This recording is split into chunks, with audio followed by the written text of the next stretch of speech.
بسم اللہ الرحمن الرحیم۔ السلام علیکم، میں ہوں عاقف علی اور آپ دیکھ رہے ہیں میرا یوٹیوب چینل۔ فلسطین میں جو اسرائیلی ملازم جاری ہیں اور فلسطین میں نہتے مسلمانوں کا جو قتل عام کیا جا رہا ہے، وہ ایسا لگتا ہے کہ جیسے فلسطین ایک تجربہ گاہ بن گیا ہے اسرائیل کے لیے۔ یعنی اسرائیل جو بھی ویپنز اپنے بناتا ہے وہ پہلے اپنی اس لیبارٹری میں، جو کہ فلسطین ہے، فلسطین اس کے لیے ایک لیبارٹری ہے، اور وہ وہاں پہ ٹیسٹ کرتا ہے ویپنز اور پھر پوری دنیا کو وہ سیل کرتا ہے۔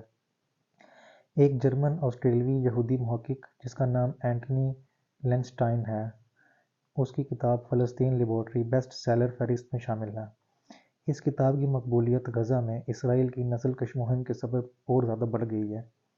لینسٹائن کا خیال یہ ہے کہ بہت کم ممالک ہیں جنہیں واقعی مقبوضہ فلسطین کی آزادی سے کوئی حقیقی دلچسپی ہے، اور وجہ یہ ہے کہ مقبوضہ فلسطین نئے ہتھیاروں اور جنگی ٹیکنالوجی کو حقیقی جنگی حالات میں آزمانے کی لیبارٹری ہے۔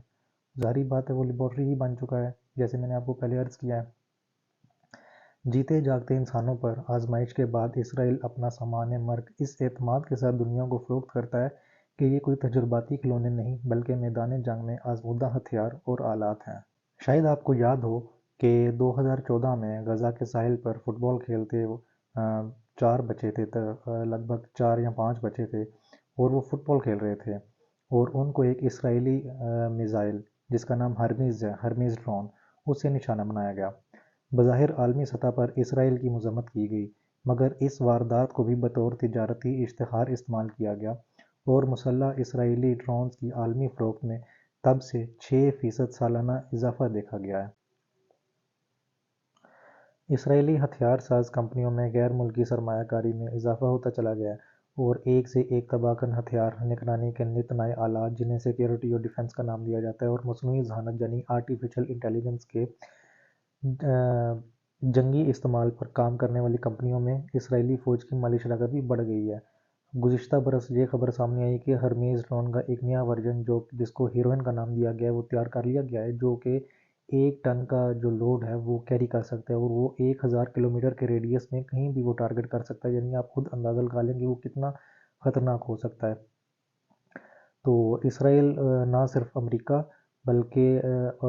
اور برطانیہ بلکہ بحرین، UAE، متحدہ عرب امارات اور مراکش کو بھی ہرمیز ڈرون جو ہے وہ فراہم کر رہا ہے۔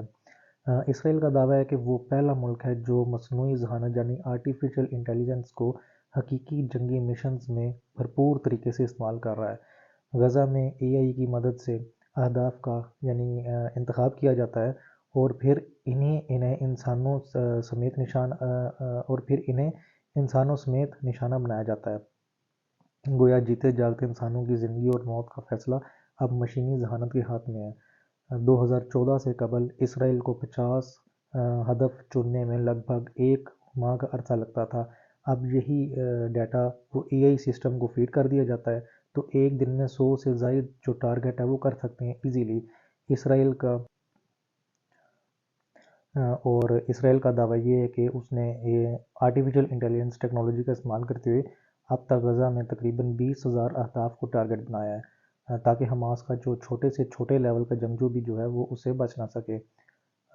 اور وہ یہ کہتے ہیں کہ ایک جنگجو ہلاک کرنے کے عوض بھلے سینکڑوں شہریوں کی جان ہی کیوں نہ چلی جائے۔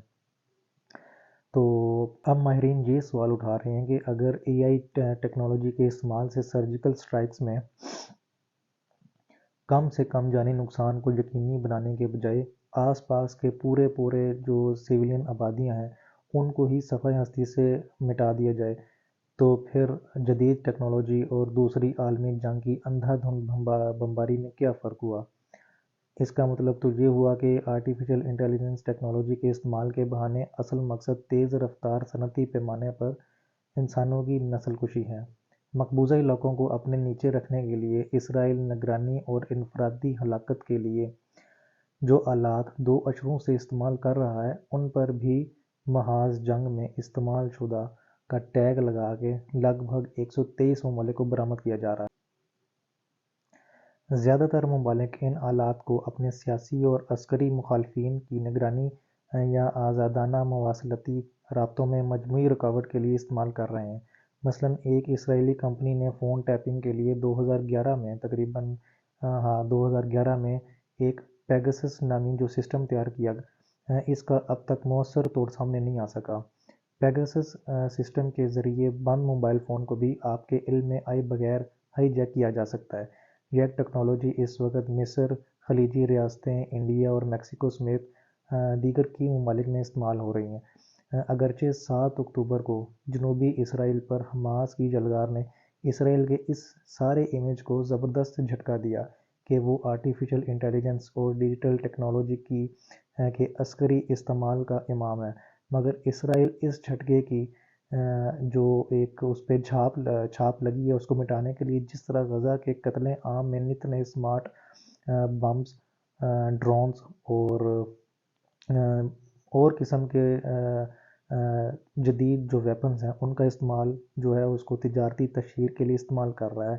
اس کا مقصد آمریت پسند ریاستوں کی مارکیٹ کو برقرار رکھنا ہے۔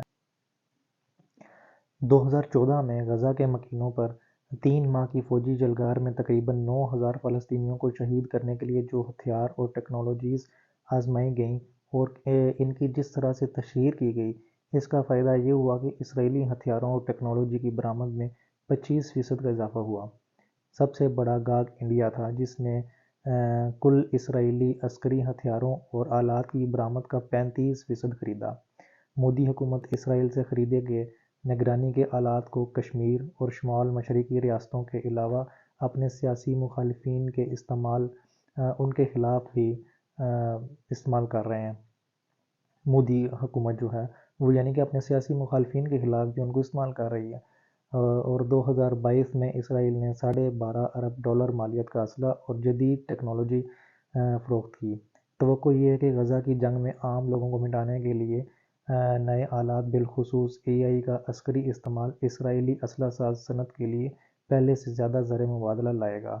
فلسطین صرف اسرائیل کی ہی تجربہ گاہ نہیں بلکہ مغربی بالخصوص امریکہ، برطانیہ اور فرانسیسی ہتھیاروں کی بھی گزشتہ 75 برس سے اصل حالات میں اصل آزمائش کا میدان ہے، اور اس آزمائش کے لیے اسرائیل سے زیادہ شفاق آپریٹر بھلا کون ہو سکتا ہے، اور فلسطین سے بڑی لیبارٹری اور کہاں ملے گی۔